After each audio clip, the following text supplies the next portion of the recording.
Fed's going to be in a real box because it's going to have to get very aggressive on interest rates when the recession is worsening. The Fed doesn't really care about the actual rate of inflation. The Fed is trying to use these phony government numbers as cover to keep creating inflation, which is what the Fed wants to do because it wants to bail out the politicians in Washington who want to keep on deficit spending. Well, If we had any central banker with integrity, he would be raising interest rates and forcing the government to cut spending because we're never going to have a recovery. What we're doing now is we're spending more borrowed money. And as we're spending ourselves deeper into debt, we're pretending the economy is growing. It's not. We can't really grow the economy until we shrink the government. Peter, nowhere in the Fed's mandate is it required to facilitate or prevent government spending. I agree with you that there's a problem on the fiscal side of things, but it's not the Fed's job to get in the way of that. Well, no, yes, it is. I mean, the reason we have an independent central bank instead of the Federal Reserve being an arm of the Treasury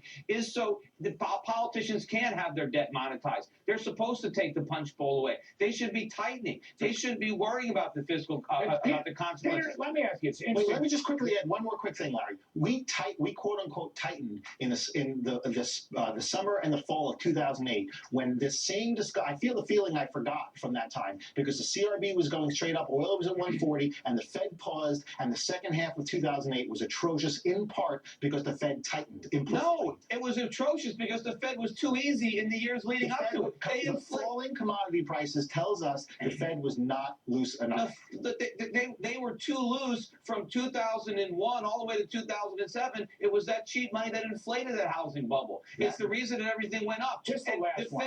Look, the Fed shouldn't have given up.